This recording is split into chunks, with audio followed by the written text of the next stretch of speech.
for them come. In His name, in His name, in His name, my peace I see. In His name, in His name, in His name, my joy I see.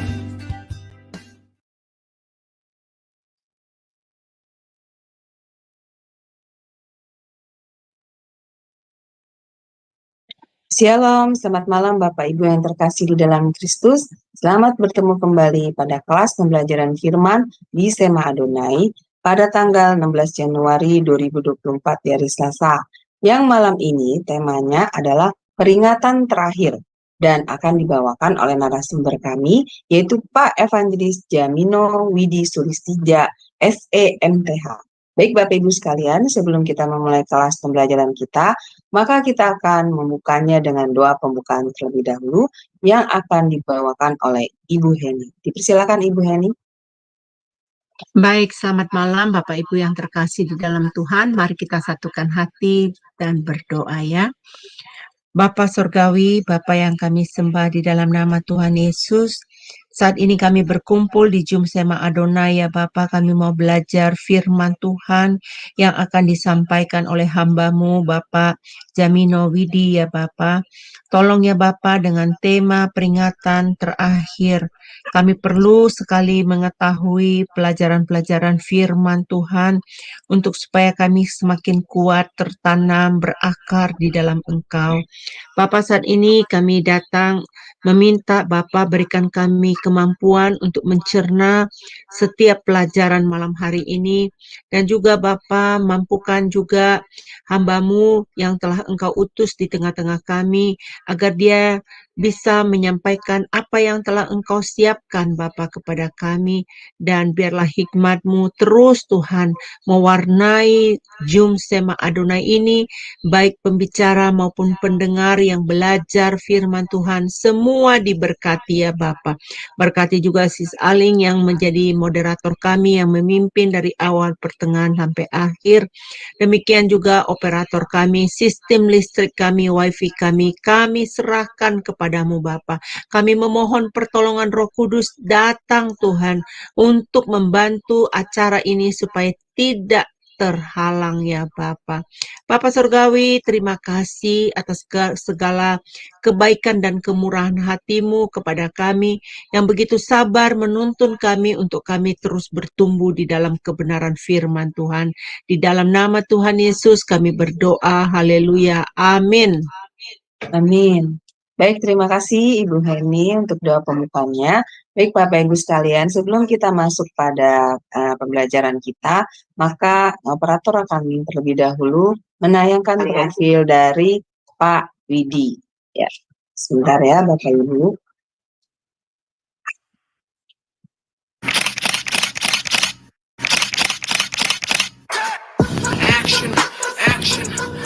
Salam semua, selamat datang kembali di Sema Adonai.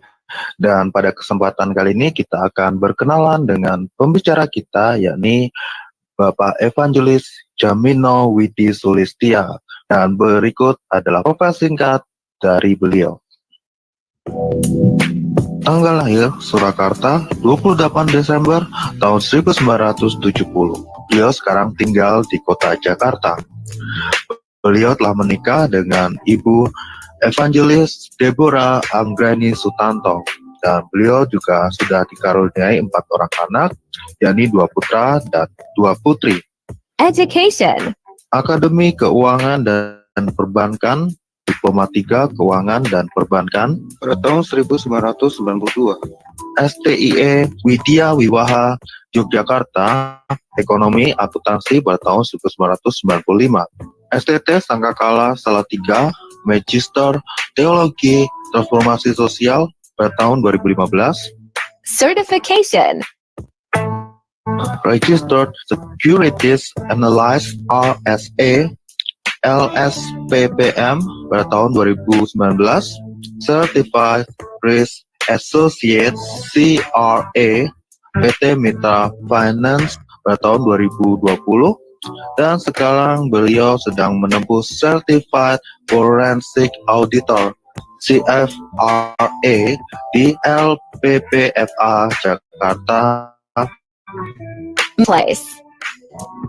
Kepala Administrasi Cabang KEC di PT Marga Nusantara Jaya pada tahun 1997, Branch Manager at PT Adira Quantum Multi Finance Danamon Group pada tahun 2012, Head of Operation GM at PT Multi Retalindo Kawan Lama Group pada tahun 2016, GM Operation at PT Industrial Band pada tahun 2021, dan saat ini beliau menjabat sebagai GM Finance at PT Maritim Timur Perkasa.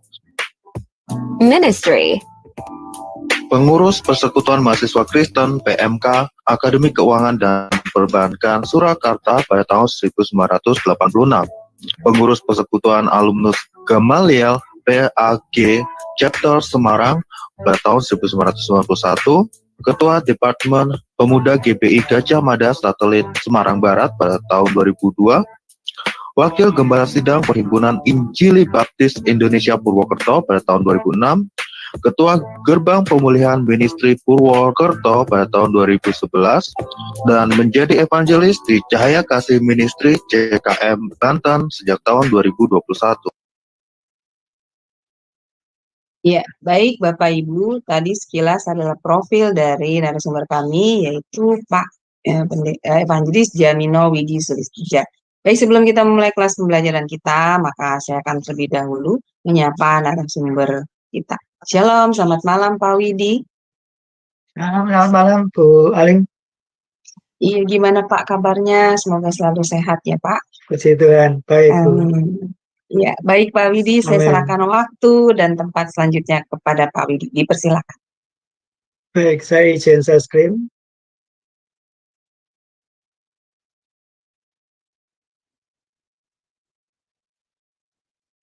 Apakah sudah kelihatan? Sudah Pak. Baik. Tapi belum dibesarkan ya Pak layarnya. Ya. Ya. Ya, Sudah baik. Pak, cukup ya. Terima kasih. Ya. Sekali lagi shalom Bapak Ibu Saudara yang saat ini hadir di channel Sema Adonai. Hari ini saya akan membawakan satu tema pengajaran di kelas malam ini, yaitu peringatan terakhir. Nah, tema ini saya rasa juga penting ya untuk kita hari ini sama-sama belajar. Nah, ini sebagai pengantar Bapak Ibu yang dikasihi Tuhan, tema ini ada dua hal yang terkait, yaitu peringatan terakhir itu berkaitan dengan nubuatan Alkitab ya, di mana Tuhan Yesus sendiri yang mengatakan nubuatan ini mengenai tanda-tanda yang akan terjadi di akhir zaman, di mana setelah itu akan diikuti serangkaian peristiwa sampai dengan Tuhan Yesus datang kembali ke dunia kali yang kedua. Jadi peringatan terakhir ini di Alkitab sebetulnya satu pernyataan ya, kalau secara ayat lebih condong kepada akhir zaman ya. Kalau di bagian Alkitab bahasa Inggris versi Legham English Bible, perikop yang dipakai di nanti ayat yang akan menjadi rujukan kita malam hari ini, yaitu signs of the end of the age. Jadi tanda-tanda ya, tanda-tanda akhir zaman begitu ya, kurang lebih. Lalu yang kedua, peringatan terakhir itu merupakan ucapan Tuhan Yesus sendiri agar kita semua jemaat Kristen itu waspada dan tetap bertahan dalam iman menghadapi serangkaian tanda-tanda yang terjadi di dunia. Jadi ini peringatan terakhir ini disampaikan oleh Tuhan Yesus kepada murid-muridnya ya pada saat itu ya. Nah, ini tanggapan gereja, saya kira banyak sekali istilahnya, kita sejak kurang lebih, saya masih ingat tahun 80-an banyak hamba Tuhan yang berkhotbah tentang akhir zaman ini Bapak Ibu, baik dalam seminar maupun ibadah minggu. Saya kira mungkin seringkali kita mendengar ya, Dan biasanya gereja yang banyak membahas tentang tema ini, tentang peringatan terakhir atau tentang akhir zaman ini, adalah gereja-gereja karismatik, Bapak Ibu. Bahkan ada satu gereja yang saya perhatikan, itu dia ada satu sesi yang fokus mengajarkan kepada jemaahnya tentang topik ini atau subjek ini, Bapak Ibu. Nah, masalahnya tanggapan gereja juga dari sisi yang menyampaikan firman maupun kita yang mendengar, jemaat Tuhan, kita perlu hati-hati, Bapak Ibu, karena untuk menerima pengajaran atau nubuatan tentang akhir zaman ini, ada beberapa yang cenderung untuk menyimpang ya dari kebenaran firman. Jadi kalau kita nggak benar-benar mengerti Alkitab kita tidak benar-benar membaca, merenungkan Alkitab kita, maka kita akan mudah sekali menerima itu ya sebagai satu kebenaran. Tetapi kalau kita benar-benar kuat, maka kita akan bisa membedakan mana pengajaran yang sesuai, yang murni, yang benar-benar sesuai Alkitab, dan mana yang menyimpang. Nah, nanti akan saya berikan beberapa contoh ke Bapak Ibu supaya kita bisa lebih memahami lagi. Nah, respon jemaat tentang peringatan terakhir atau tanda akhir zaman ini itu beragam, Bapak Ibu. Ada yang suka ya, antusias mendengar firman Tuhan tentang bagian ini, tetapi ada juga yang takut, Bapak Ibu. Ya, dan bahkan juga ada yang apatis atau nggak peduli begitu ya. Bahkan apatis ini juga cenderung seperti tidak percaya begitu, Bapak Ibu. Nah, ini berbagai tanggapan yang saya amati, saya perhatikan dalam setiap kesempatan ya, Bapak Ibu. Apa sih pentingnya kita memahami tentang peringatan terakhir ya? Nah, nanti kita akan dapat jawabannya ya. Apa gunanya memahami tentang topik ini, peringatan terakhir ini? Lalu yang kedua, seberapa penting kita mempelajari topik peringatan terakhir ini? Ya, dan yang penting, yang nomor 3 adalah bagaimana sih respon kita, sikap kita sebagai anak Tuhan, sebagai jemaat Tuhan ketika menghadapi peristiwa itu, ketika kita memang mendapat anugerah Tuhan, kita masih hidup ya Bapak Ibu, menghadapi peristiwa peringatan terakhir ini. Nah, ini referensi ayatnya yang kita malam hari ini perlu perhatikan ya, perlu cermati ya. Saya ambil di dalam Injil Lukas pasal 21 ayat 7 sampai 19. Mari kita simak ya, saya akan bacakan Injil Lukas 21 ayat 7 sampai 19. Kalau bahasa Indonesia pakai judul perikop yaitu permulaan penderitaan ya Bapak Ibu. Dan murid-murid bertanya kepada Yesus, katanya, "Guru, bila manakah itu akan terjadi? Dan apakah tandanya kalau itu akan terjadi?" Jadi ada dua kata penting di sini yaitu bila mana atau kapan tanda-tanda zaman itu akan terjadi, dan apa tandanya kalau itu akan terjadi. Nah, ini pertanyaan murid-murid ini juga menjadi masih relevan ya, menjadi pertanyaan kita sampai saat ini ya. Jadi kapan akan terjadi dan apa tandanya begitu ya. Ayat 8, jawabnya, waspadalah supaya kamu jangan disesatkan.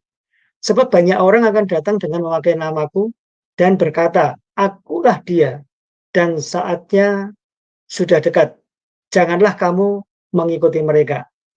Jadi ini ada kata waspadalah Bapak Ibu. Ini sebagai satu peringatan terakhir ya, karena ada pertanyaan murid-murid ini kepada murid-muridnya Bapak Ibu. Waspadalah kepada para pendengarnya pada saat itu Bapak Ibu. Jadi yang pertama adalah supaya kamu jangan disesatkan. Jadi Bapak Ibu, yang pertama, peristiwa yang pertama terjadi di peringatan terakhir ini yaitu tentang penyesatan Bapak Ibu. Dan penyesatan itu sudah terjadi dari zaman Alkitab sampai hari ini ya. Nah, nanti kita akan lihat secara lebih detail lagi ya, penyesatan itu seperti apa. Mungkin kita juga sering mendengar dan di berita-berita ya, di media sosial maupun di televisi ya, kita juga pernah mendengar tokoh-tokoh tertentu yang memakai nama Yesus ya, atau mengaku sebagai Mesias. Makanya ini orang akan datang memakai namaku dan berkata, akulah dia. Ya, ini peristiwa pertama Bapak Ibu. Lalu yang peristiwa berikutnya ayat 9, dan apabila kamu mendengar tentang peperangan dan pemberontakan, janganlah kamu terkejut, sebab semuanya itu harus terjadi dahulu, tetapi itu tidak berarti kesudahannya akan segera datang. Bapak Ibu merasakan nggak hari-hari ini ya, kita awal tahun ini, bahkan tahun lalu ya sudah terjadi kurang lebih 2 tahun lalu juga ada satu peperangan yang sampai hari ini tuh masih belum selesai atau belum ada tanda-tanda berakhir Bapak Ibu. Dan kalau Bapak Ibu rasakan atau perhatikan, peperangan pemberontakan ini semakin hari semakin bertambah ya. Nah, ini kita awal tahun kita ada di posisi yang seperti itu Bapak Ibu. Jadi setelah penyesatan, maka peristiwa berikutnya yaitu peperangan dan pemberontakan. Dan ini sudah terjadi ya, kata Tuhan Yesus ini ya. Lalu ayat 10, ia berkata kepada mereka, bangsa akan bangkit melawan bangsa, dan kerajaan melawan kerajaan. Ya. Lalu ayat 11, dan akan terjadi gempa bumi yang dahsyat, dan di berbagai tempat akan ada penyakit sampar dan kelaparan. Dan akan terjadi juga hal-hal yang mengejutkan dan tanda-tanda yang dahsyat dari langit. Jadi ada penyesatan, peperangan, pemberontakan, lalu berikutnya ada gempa bumi Bapak Ibu, ya, ada gempa bumi yang dahsyat ya. Kalau kita perhatikan, karena negara kita ini juga nggak hanya terjadi di luar negeri ya, di negara kita ini negara kepulauan ya Bapak Ibu, di mana terjadi banyak pulau-pulau di situ, dan kita memang lautan kita juga luas, di mana di situ ada potensi-potensi gempa bumi terjadi Bapak Ibu. Lalu ada gempa bumi, setelah itu di berbagai tempat ada penyakit sampar dan kelaparan Bapak Ibu. Ya. Dan hari-hari ini juga ini sudah terjadi semua Bapak Ibu. Kalau kita lihat historinya atau lihat sekeliling kita ya. Dan akan terjadi juga hal-hal yang mengejutkan Bapak Ibu. Kita juga pernah mendengarkan ya Bapak Ibu bahwa ada penampakan-penampakan tertentu di langit, ada peristiwa-peristiwa aneh yang sebelumnya belum pernah terjadi. Ya, macam-macam Bapak Ibu, kalau kita rangkum tuh banyak sekali ya. Dan tanda-tanda yang dahsyat dari langit. Meskipun mungkin secara ilmiah mungkin bisa dijelaskan atau dibuktikan, tapi beberapa para ilmuwan juga tidak bisa menjelaskan Bapak Ibu. Nah, ini karena suka nggak suka, percaya nggak percaya, memang Alkitab sudah memberi penjelasan bahwa hal-hal yang mengejutkan itu, tanda-tanda dahsyat dari langit itu akan terjadi ya, bahkan sudah terjadi. Lalu ayat berikutnya ayat 12, tetapi sebelum semuanya itu kamu akan ditangkap dan dianiaya, kamu akan diserahkan ke rumah-rumah ibadat dan penjara-penjara, dan kamu akan dihadapkan kepada raja-raja dan penguasa-penguasa oleh karena namaku. Ya, meskipun ini juga kejadian ya, sudah kejadian, ada beberapa tadinya dari agama sebelah, kemudian pindah ke percaya Yesus ya, menerima Yesus jadi hamba Tuhan, dan kemudian dia ditangkap ya. Ini sudah terjadi, cuman tensinya agak berbeda dengan yang tadi peristiwa awal di peringatan terakhir, yaitu peperangan ya. Baru hari-hari ini saja tensinya ada peningkatan ya. Jadi dikatakan firman Tuhan bahwa sebelum semuanya itu kamu akan ditangkap dan dianiaya ya. Bahkan dihadapkan kepada raja-raja dan penguasa oleh karena nama Kristus ya. Bukan karena kejahatan yang dilakukan, tapi karena kita menyandang label yaitu anak Tuhan atau orang yang percaya kepada Tuhan Yesus ya. Lalu ayat berikutnya, hal itu akan menjadi kesempatan bagimu untuk bersaksi. Jadi ketika ada peristiwa penangkapan dan penganiayaan ini, justru itulah kesempatan bagi anak-anak Tuhan untuk bersaksi kepada dunia, ya, bahwa Yesus adalah juru selamat satu-satunya. Lalu ayat 14, sebab itu tetapkanlah di dalam hatimu supaya kamu jangan memikirkan lebih dahulu pembelaanmu. Jadi ketika itu terjadi, firman Tuhan memberitahu kita supaya tidak perlu takut, tidak memikirkan apa yang harus disampaikan, ya. Karena di ayat 15 Tuhan katakan, sebab aku sendiri akan memberikan kepadamu kata-kata hikmat, sehingga kamu tidak dapat ditentang atau dibantah lawan-lawanmu. Jadi oleh pertolongan Allah sendiri, yaitu melalui Roh Kudus akan memberikan anak-anaknya yaitu kata-kata hikmat, sehingga kata-kata itu tidak bisa dibantah, ditentang oleh orang yang menangkap anak-anak Tuhan, ya. Dan berikutnya, dan kamu akan diserahkan juga oleh orang tuamu, saudara-saudaramu, kaum keluargamu, dan sahabat-sahabatmu, dan beberapa orang di antara kamu akan dibunuh. Nah, ini sesuatu yang luar biasa, Bapak Ibu, karena di dalam satu keluarga ada orang yang menyerahkan, bahkan orang tua kita sendiri menyerahkan, saudara-saudara, bahkan kaum keluarga, dan bahkan sahabat, ya. Nah, ini apakah kita sudah siap untuk menghadapi seperti ini, Bapak Ibu? Peringatan terakhir ini, ya. Dan ayat 17, dan kamu akan dibenci semua orang oleh karena namaku. Lagi-lagi nggak cuma anak-anak Tuhan, pengikut Tuhan itu tidak cuma diserahkan, ditangkap, tetapi juga dibenci, ya.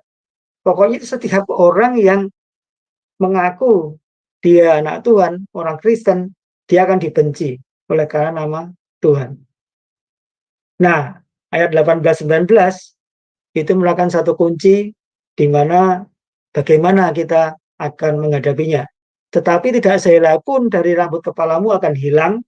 Kalau kamu tetap bertahan, kamu akan memperoleh hidupmu. Ya, ini bagian firman Tuhan hari ini yang terkait dengan tema hari ini, ya Bapak Ibu. Jadi peringatan terakhir kita ambil dari Lukas 21 ayat 7-19. Mari kita akan lebih jauh memperhatikan, ya. Pertama, sebagai pengantar kita perlu tahu dulu Injil Lukas, bagaimana Injil Lukas ini, riwayat tentang Injil Lukas ini, Bapak Ibu. Ya, jadi Injil Lukas ini kalau kita lihat secara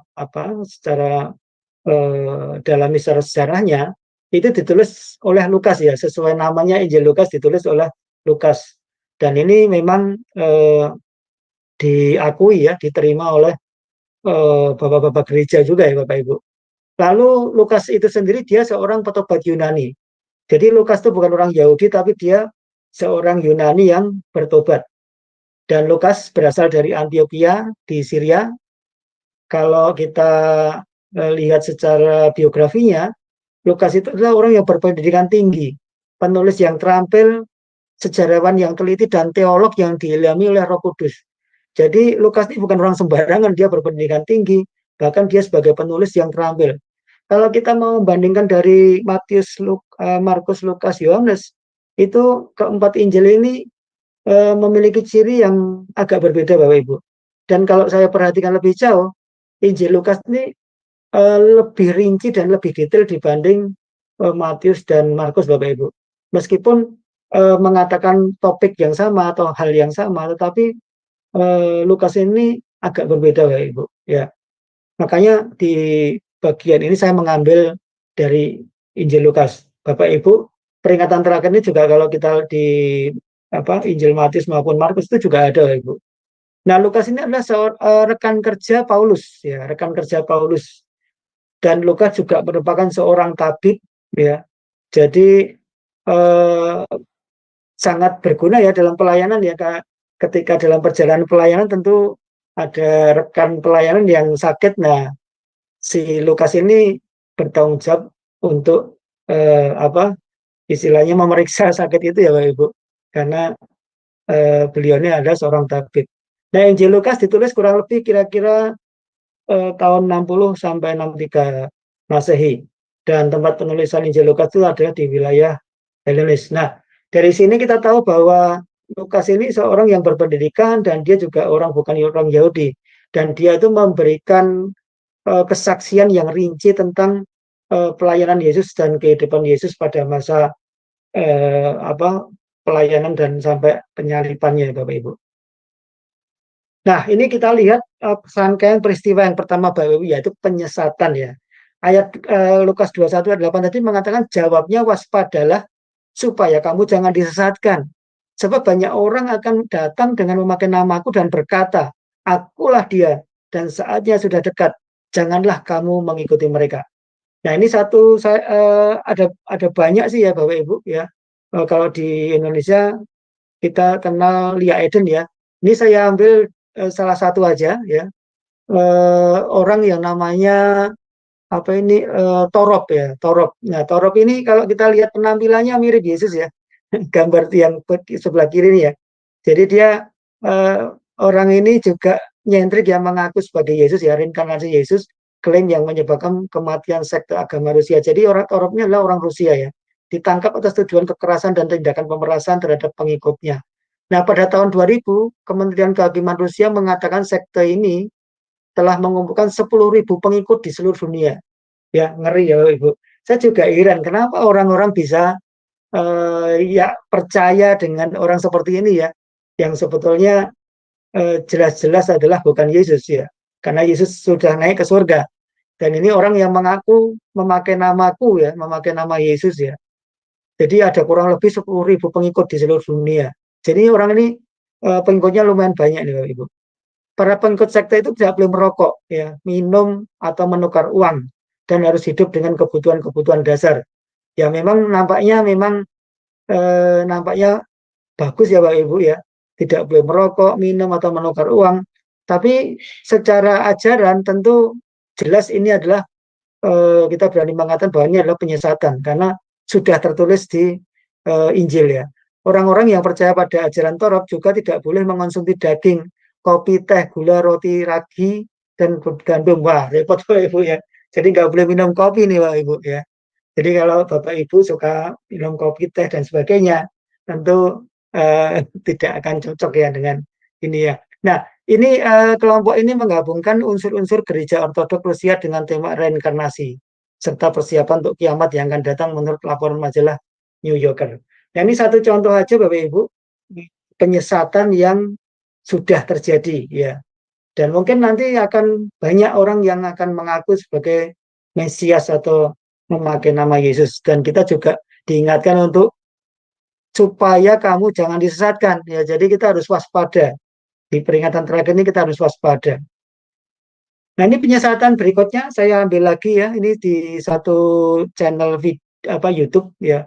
Pastor ini melakukan sesuatu yang aneh ya, di mana para jemaat yang wanita ya, ini saya juga nggak ngerti nih kenapa wanita yang diundang ke depan, dia melakukan anointing atau pengurapan ya. Namun pengurapannya ini tidak seperti gereja-gereja pada umumnya ya. Jadi ini dia disuruh untuk melepas ya celananya, kemudian dia menyukur ya Bapak Ibu kemaluannya. Dan menurut saya jelas-jelas ini adalah penyesatan ya. Tidak ada cara Alkitab seperti itu ya. Kemudian setelah itu baru dia ambil minyak dan kakinya diurapi. Mengerikan sekali Bapak Ibu. Ini jelas-jelas pastor yang sesat. Ini kalau Bapak Ibu cari itu di channelnya namanya Gana News TV ya. Jadi firman Tuhan ini sudah mengingatkan kepada kita murid-murid dan sampai hari ini ya, waspadalah supaya kita jangan disesatkan. Dan anehnya juga gereja seperti ini banyak sekali jemaatnya Bapak Ibu, kalau kita perhatikan. Dan anehnya juga mereka percaya ya, disuruh maju istilahnya menurut begitu saja Ibu. Tidak ingat bahwa apa yang dilakukan oleh pendeta ini jelas-jelas tidak sesuai dengan Alkitab ya. Seperti itu Bapak Ibu.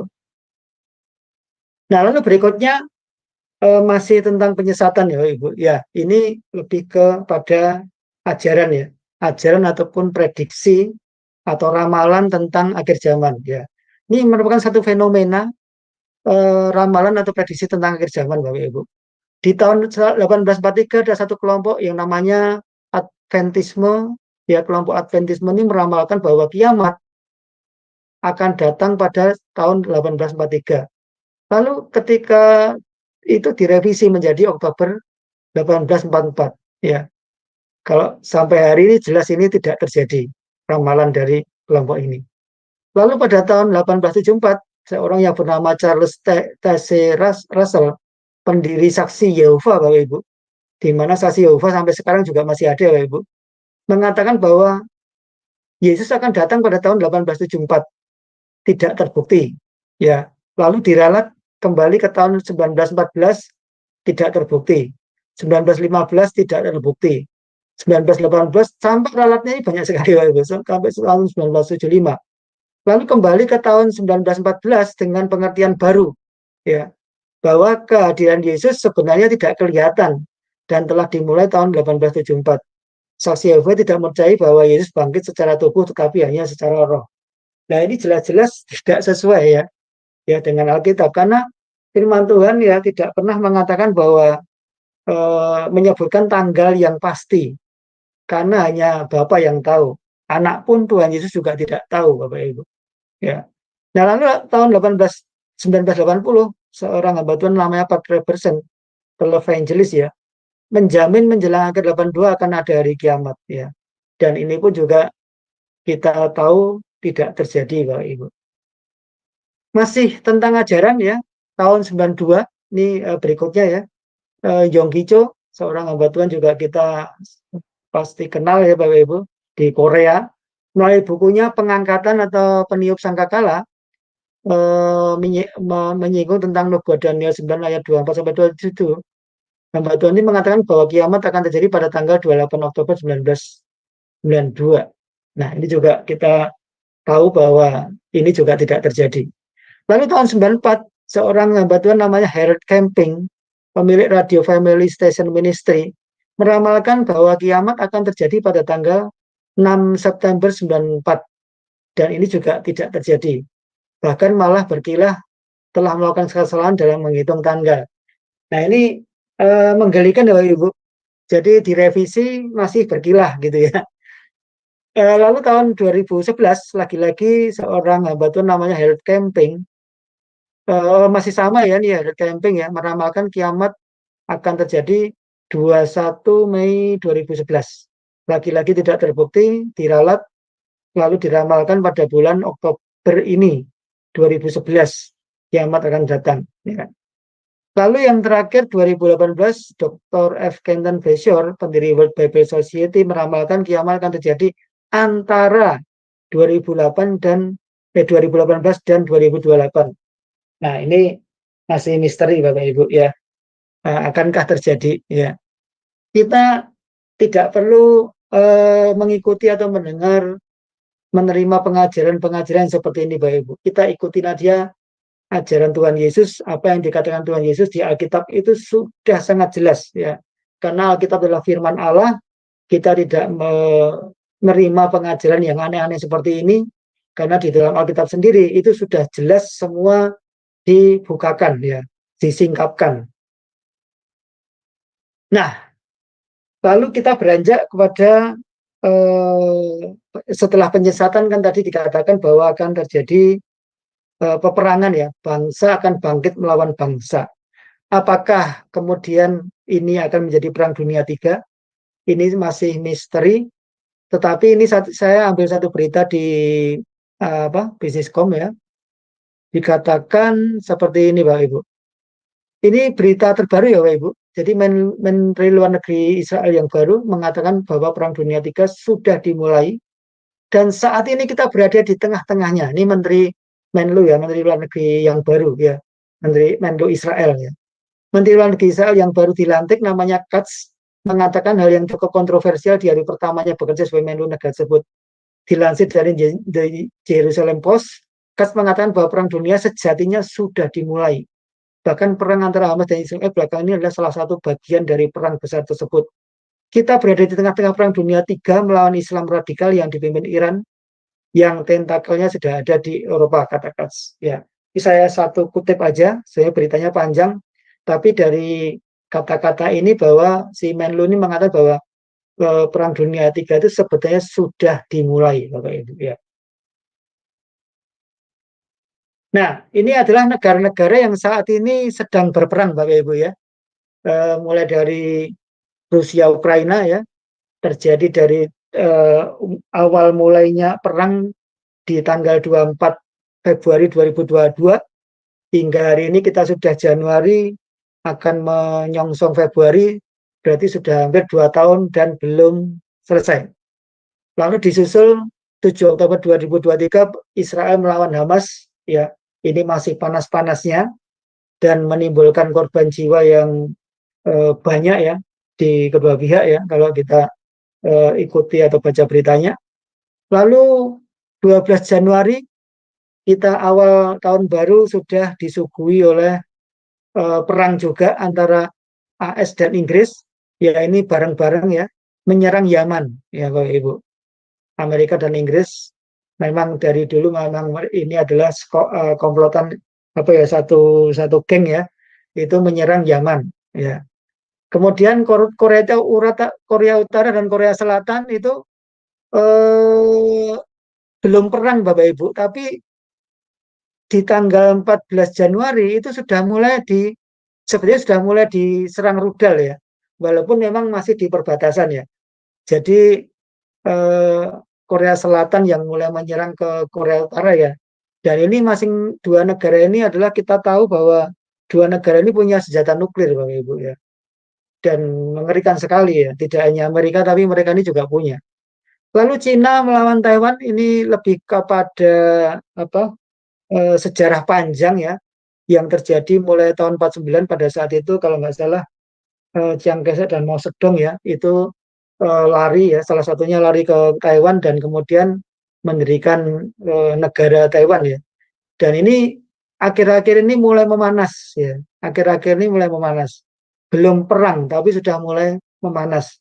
Bahkan barusan pemilu Taiwan melaksanakan pemilu dan presidennya mengatakan presiden pemenang pemilu mengatakan bahwa dia tetap akan mempertahankan Taiwan ya apapun resikonya dia tetap berpatokan bahwa Taiwan itu adalah negara yang berdiri sendiri.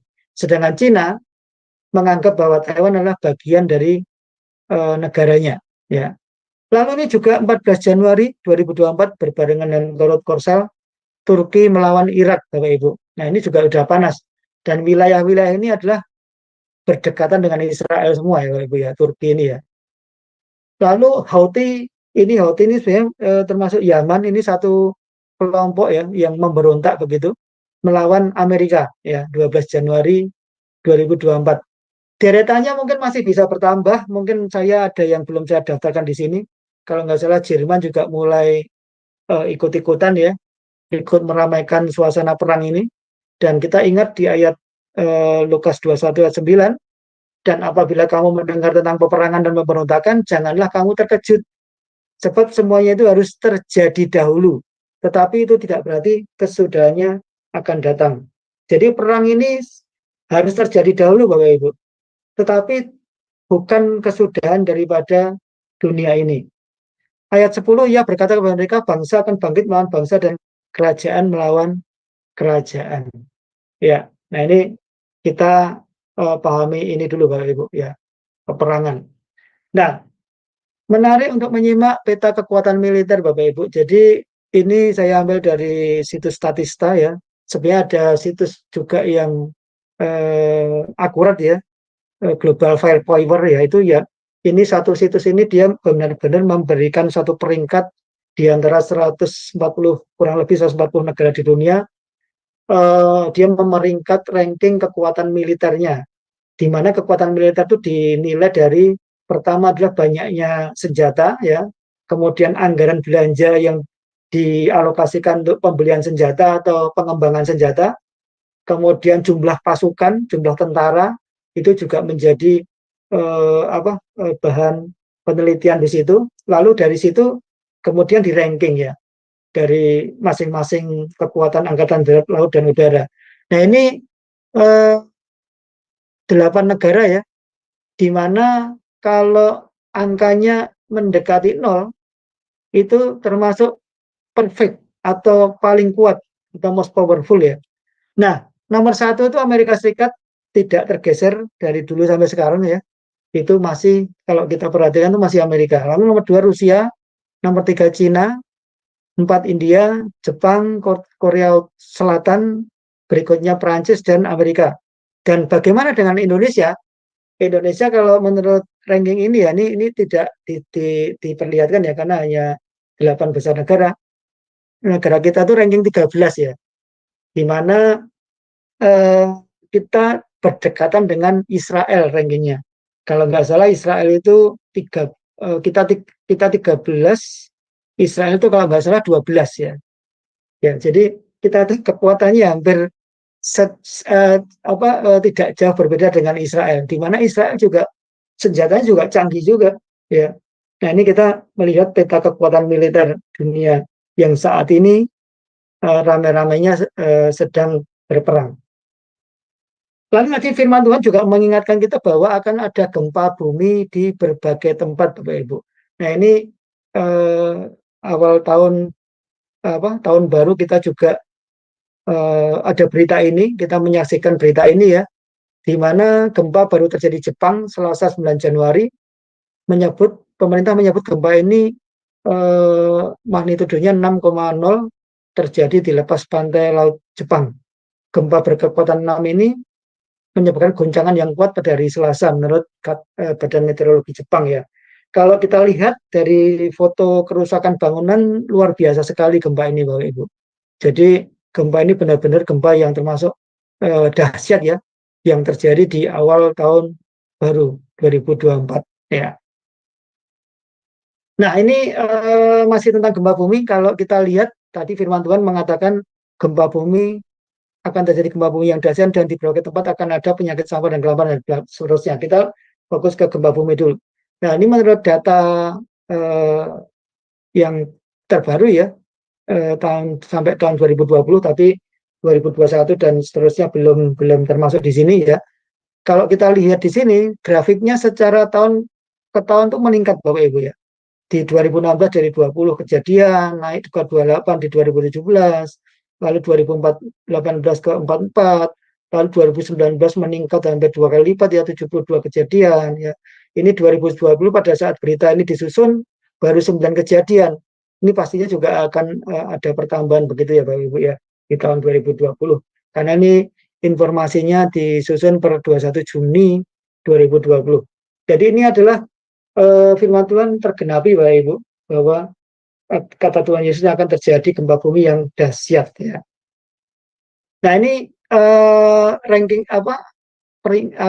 jumlah kejadiannya diperpanjang lagi. Saya ambil di bagian berita lain ya, di situs lain ya, di mana tensinya memang naik turun ya, tapi cenderung meningkat Bapak Ibu ya. Di 2021 itu 62, tidak jauh dari tahun 2018 ya. Di 2022 dan 2003 terjadi 18 dan 17 Bapak Ibu. Nah, ini dari statistik ini kita tahu bahwa firman Tuhan ini sudah terjadi dan digenapi. Nah, berikutnya kata firman Tuhan di ayat 11, dan akan terjadi gempa bumi yang dahsyat dan di berbagai tempat akan ada penyakit sampar dan kelaparan ya. Penyakit sampar dan kelaparan ya. Lukas 21 ya. Nah, ini menurut laporan PBB ya, kurang lebih ada 570.000 orang di Gaza kini kelaparan akibat serangan Israel. Nah, ngeri sekali Bapak Ibu. Jadi perang tidak hanya menimbulkan korban, kerusakan material yang luar biasa, kerugian yang sangat-sangat besar, tapi juga termasuk adalah dari sisi manusia, itu juga terjadi kelaparan. Karena dengan terjadinya perang ini kan pasokan yang hancur juga banyak ya. Akhirnya pasokan itu jadi terhambat gara-gara perang ya. Nah, ini masih tentang penyakit sampar dan kelaparan Bapak Ibu. Ini berita di negara kita ya. Kalau tadi di Gaza, ini di negara kita pun juga ada kelaparan Bapak Ibu. Ya. Sesuai dengan penggolongannya nama suku Mausu, jadi ini terjadi di Pulau Seram ya. Bencana kelaparan dialami warga suku tersebut membuatnya jadi berat, apalagi bencana itu sudah menelan 3 korban jiwa yang terdiri dari 2 balita dan seorang lanjut usia akhir pekan lalu. Ya, Selain 3 orang tersebut, 170 warga suku Mausuani lainnya juga mengalami ancaman serupa.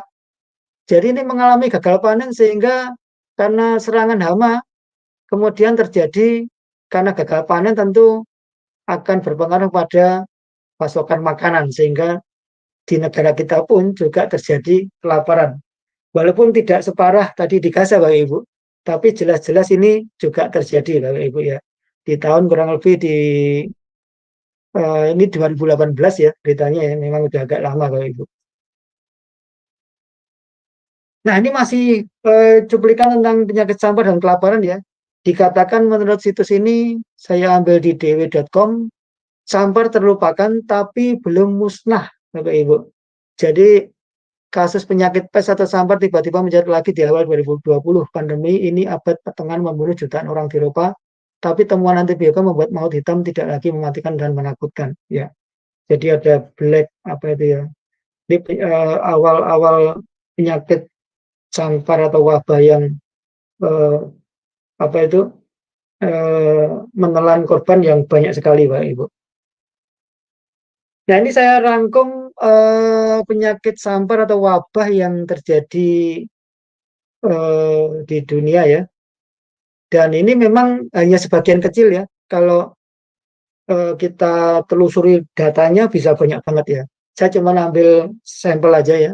Di mana ada namanya penyakit sampar ini Justinianus ya. Terjadi di 541 Masehi. Itu menewaskan kurang lebih 30-50 juta orang. Lalu ada Black Death yang tadi saya singgung di sini ya, Black Death ya, maut hitam itu ya. Tahun 1347 diberikan 200 juta jiwa meninggal dunia. Lalu ada kolera, ya ini kita pasti juga nggak asing ya dengan penyakit ini ya, kolera tahun 1860 diperkirakan 40 juta jiwa meninggal. Puji Tuhan ada orang ilmuwan yang kemudian menemukan vaksinnya ya Bapak Ibu, sehingga pada saat itu karena ketika ini terjadi memang belum ada vaksinnya. Sehingga yang bisa dilakukan adalah menjauhi orang yang terkena kolera ini ya. Lalu ada penyakit cacar ya, penyakit sampar namanya cacar diberikan 300 sampai 500 juta jiwa meninggal dunia ya. Lalu ada flu Spanyol tahun 1918 menewaskan lebih dari 50 juta orang.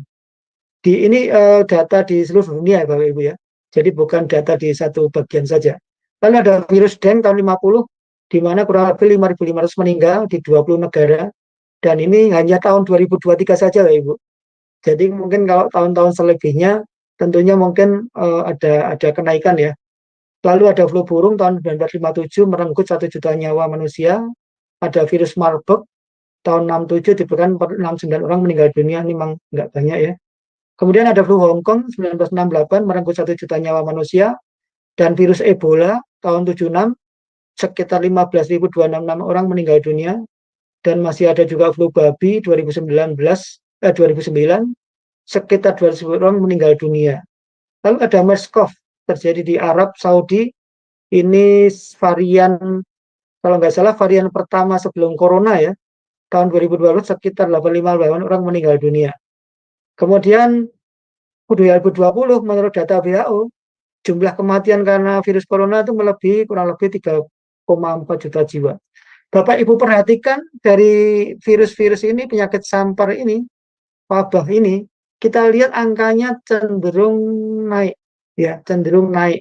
Dan kalau kita perhatikan paling mengerikan, paling besar angka kematiannya adalah virus corona. Tanda apa ini Bapak Ibu? Ya, jadi ini tidak hanya peperangan ya, tapi juga tadi gempa bumi dan ini penyakit sampar dan kelaparan. Nah, sekarang kita masuk ke tanda-tanda dahsyat. Saya cuma ambil 2 contoh aja dari sekian banyak contoh ya. Walaupun mungkin ada beberapa yang memang karena peristiwa alam sehingga dibilang orang aneh. Ada juga yang dibuktikan oleh ilmuwan bahwa gejala-gejala seperti itu adalah alamiah. Tetapi kita perlu menyadari, menyikapi bahwa firman Tuhan sudah memberitahukan kita bahwa akan ada tanda-tanda dahsyat yang mengejutkan Bapak Ibu ya. Tadi dikatakan seperti itu. Nah, ini saya ambil hanya 2 aja, di mana di Israel ada penampakan malaikat ya, malaikat Tuhan di Israel.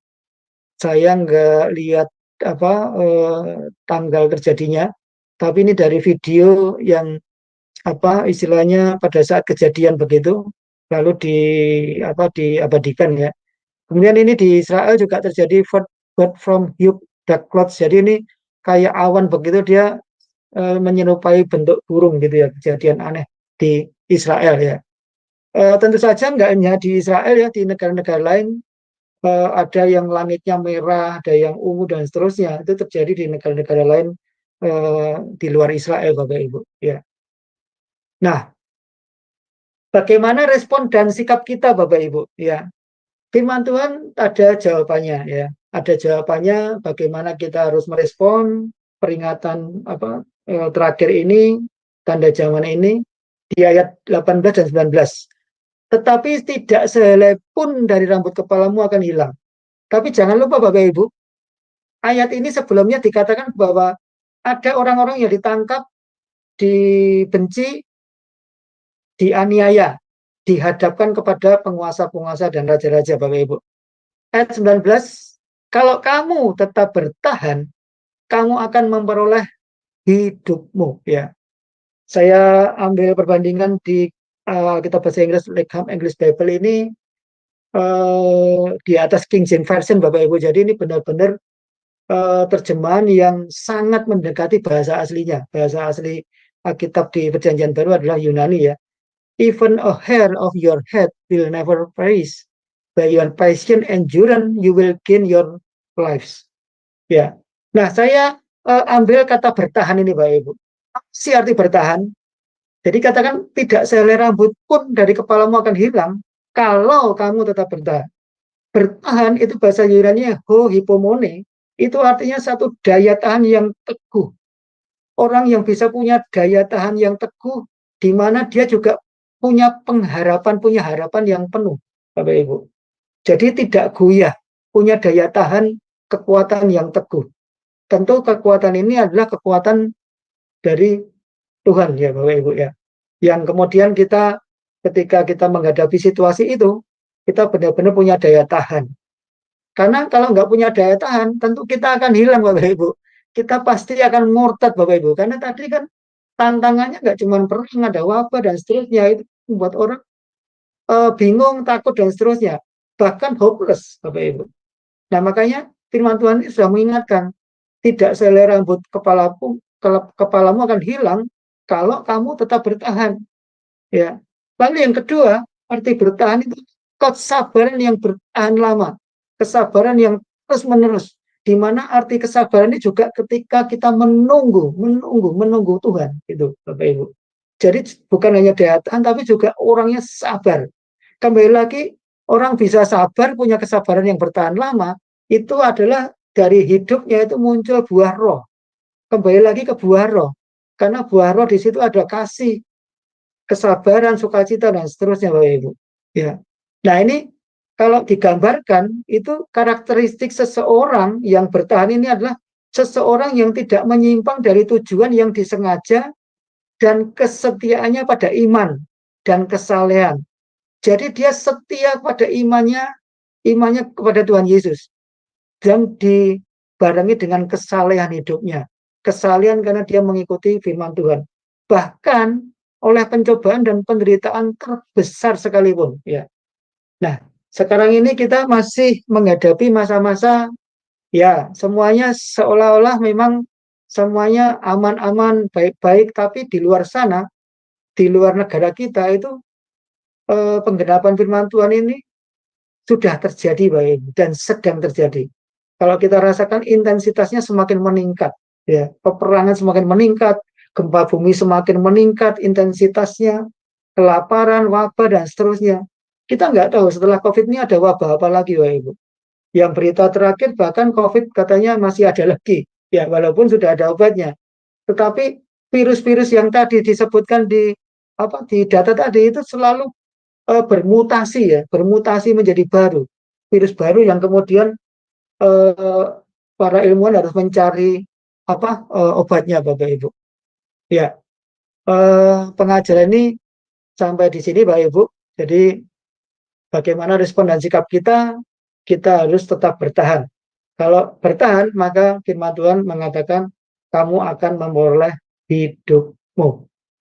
Amin. Ya, amin. Iya, terima kasih Pak Widi untuk penjabaran materinya malam ini. Nah, yang luar biasa ya, yaitu mengenai peringatan terakhir bagi kita ya, tentang datangnya akan eh, akhir zaman berarti ya Pak, itu bersangkut dengan itu ya. Ya baik Bapak Ibu, Iya, Bu. sebelum kita masuk pada sesi tanya jawab dan diskusi, maka Ibu Heni ya, Ibu Heni bisa membacakan acara-acara channel Sema Adonai. Ya, dipersilakan. Ya, baik. Belum tampil sebentar ya. Ya, sekarang udah tampil.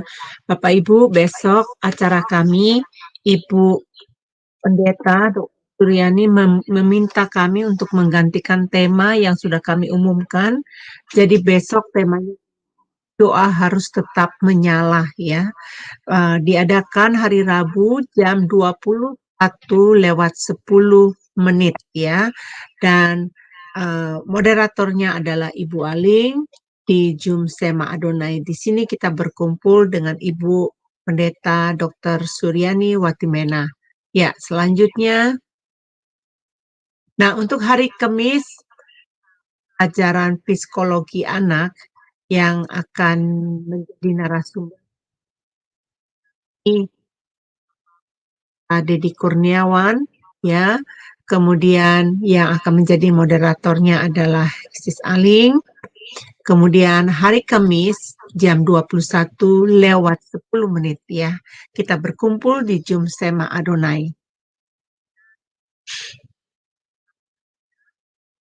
Hari Jumat pelajaran lanjutan dari Teologia Proper yang kedua ya. Temanya adalah dasar dan syarat pengenalan akan Allah. Hari Jumat jam 19 WIB jam 19 WIB ya. Dan itu tanggal 19 Januari tahun 2024. Yaitu doa yang menjadi moderatornya adalah Sis Aling. Ya. Nah, ini pelajaran sejarah penebusan buku seri keempat. Pertemuan yang kelima bertema kejatuhan tragis keluarga kerajaan Allah. Yang menjadi dosen pengajarnya adalah Bapak Pendeta Yudi Lengkong. WIB.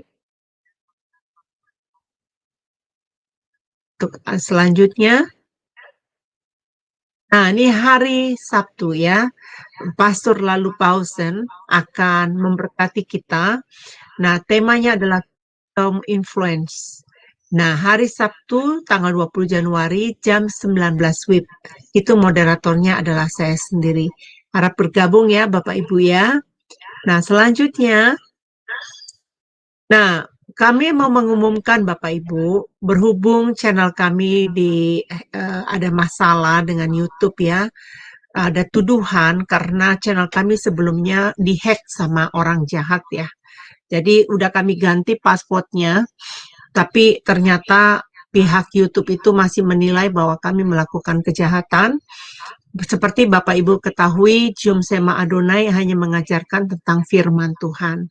Nah, Bapak Ibu, saya berharap Bapak Ibu yang di mana saja Bapak Ibu yang mendengarkan, ayo klik Sema Adonai 2024 channel baru kami. Tolong di-subscribe ya Bapak Ibu ya. Dengan subscribe Anda itu, Anda mendukung pelayanan Sema Adonai untuk memberitakan firman Tuhan. Selaku kita sebagai anak-anak Tuhan, ayo bantu. Baik yang ada di Zoom saat ini, tolong Bapak Ibu yang belum juga mensubscribe, tolong di-subscribe ya. Teman-teman yang di live streaming, saudara-saudara yang terkasih dalam Tuhan, mohon bantuannya. Tolong subscribe channel kami Sema Adonai 2024. Baik, untuk selanjutnya, nah ini channel-channel yang live bersama kami. Hari ini channel Sema Adonai tahun 2024, ini belum saya ganti, karena masih kami berharap ya channel lama kami bisa dikembalikan. Dan kemudian channel Omihen, channel Gereja YouTube, channel KH Lirai TV, channel Nats Bible Apologetic Watimena, dan channel Rin Jumat. Inilah channel-channel yang live bersama kami hari ini, channel Sema Adonai 2024 live bersama-sama kita malam hari ini ya.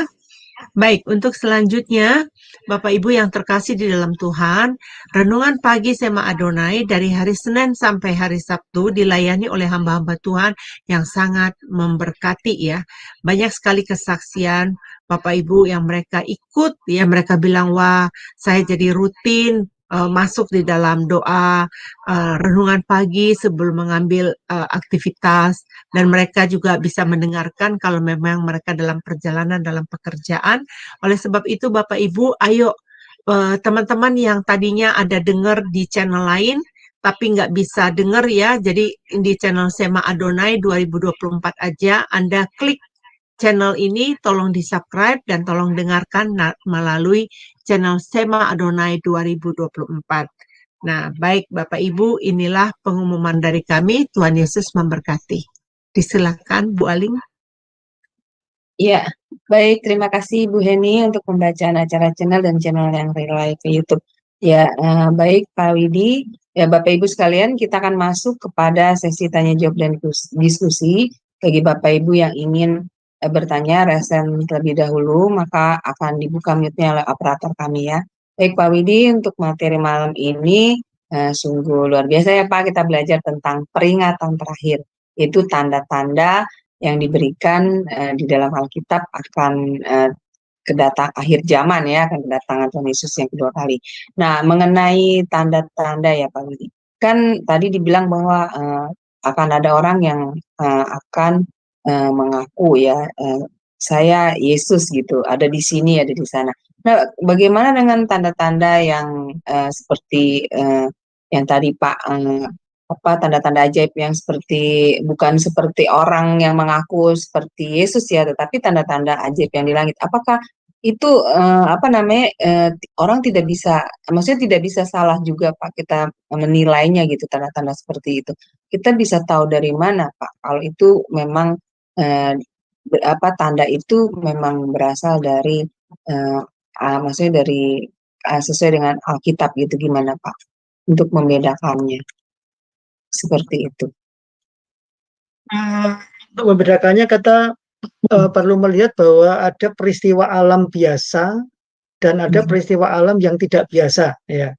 Tentu saja kalau yang dimaksudkan Alkitab ini karena dia mengatakan sesuatu yang dahsyat, tanda-tanda yang dahsyat, dan pastinya itu kan belum pernah terjadi ya. Dan itu unik lah kira-kira begitu. Karena memang ada tuduhan bahwa kalau yang tadi video-video tadi memang ada tuduhan diedit kemudian dan sebagainya. Ya memang saya tidak mengatakan bahwa ini harus dipercaya 100% ya yang tadi video-video tadi. Tapi tanda-tanda itu benar-benar unik ya, kayak misalnya air pernah terjadi di mana tuh di era Tiongkok kalau nggak salah, yaitu airnya merah kayak darah gitu ya. Nah itu kan bukan, tidak bisa dijelaskan secara ilmu ya, bukan peristiwa biasa lah begitu ya.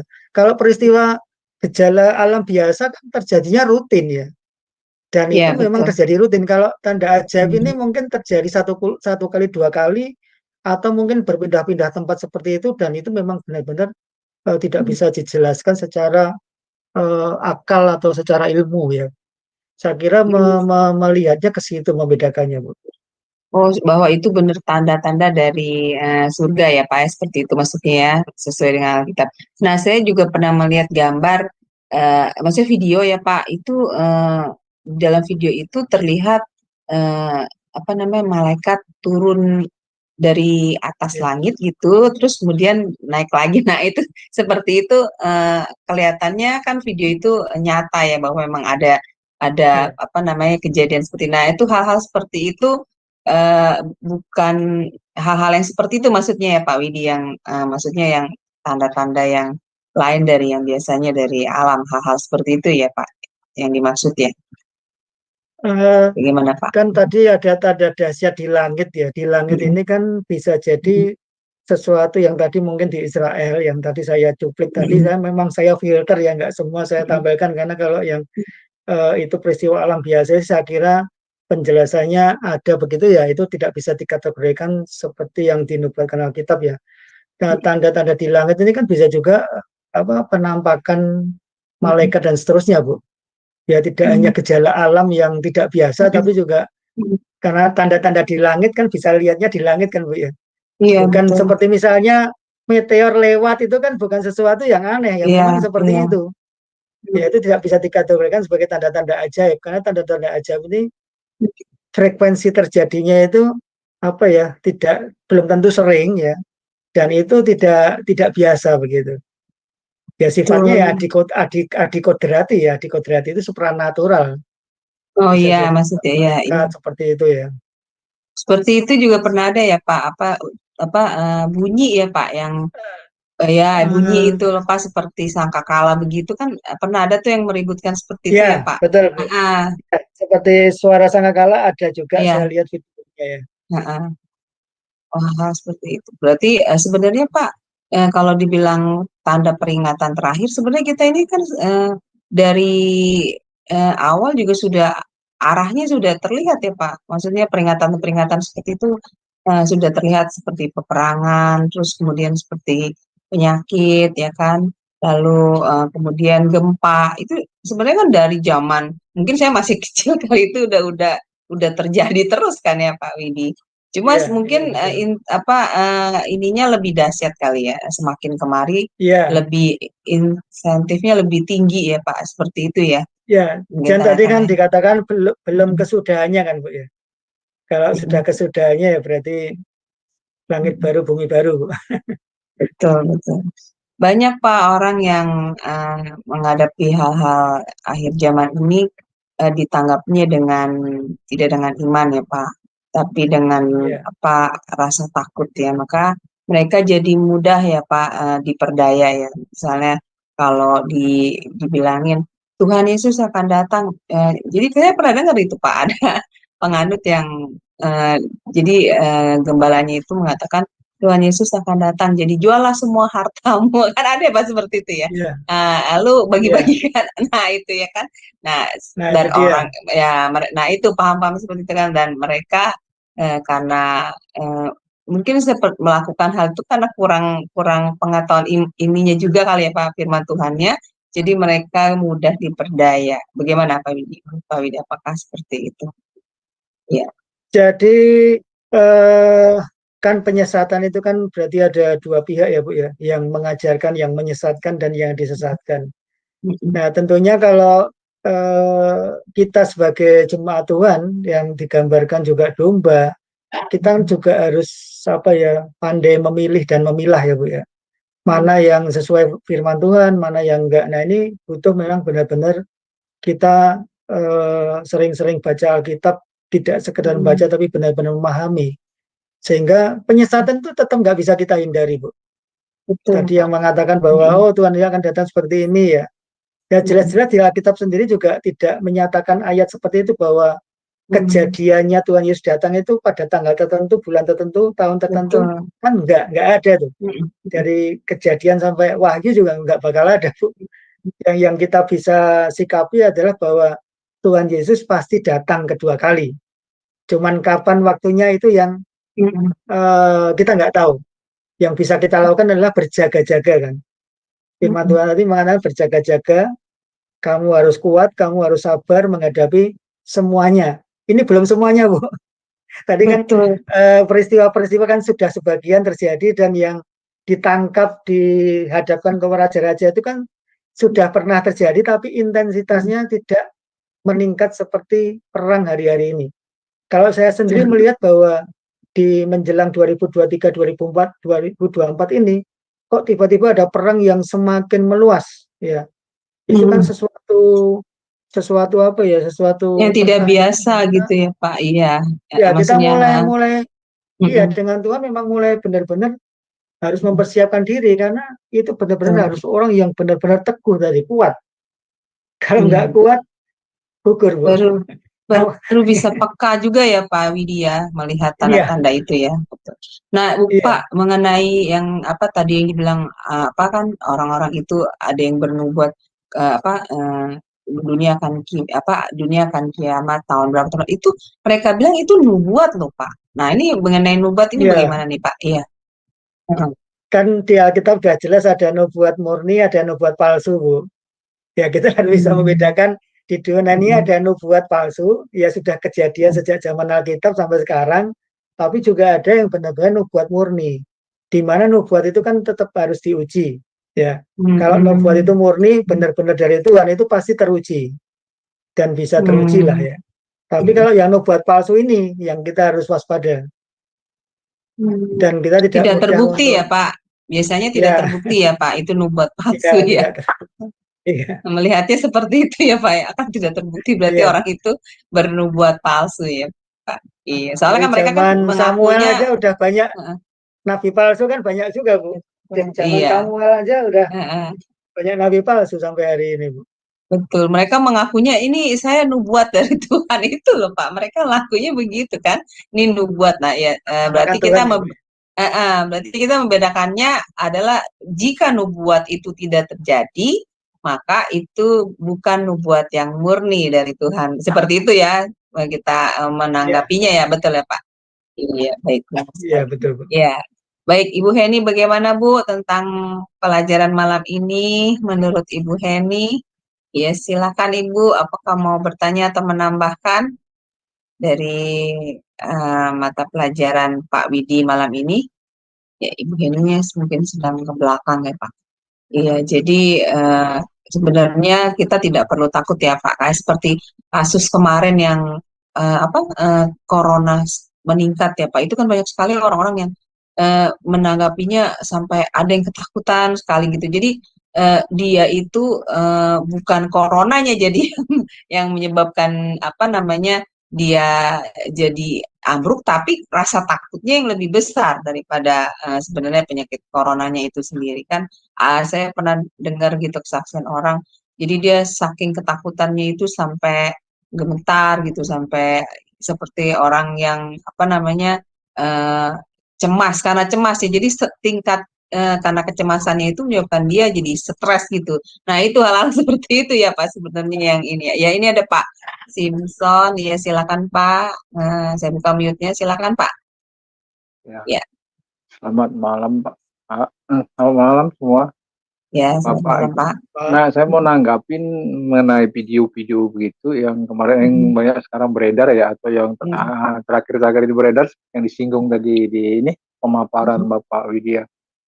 Nah, itu saya perkirakan tuh editan, hasil editan semua gitu.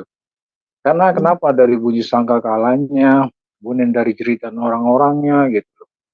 Terus video-video itu kalau saya bilang itu semuanya hasil editan. Karena kenapa? Kalau secara alkitabiah, artinya Tuhan akan menyatakan atau kedatangan Dia menyatakan dengan hal yang sama. Artinya semua orang bisa melihat Dia ketika kedatangan, bukan hanya di satu negara yang menampakkan diri gitu.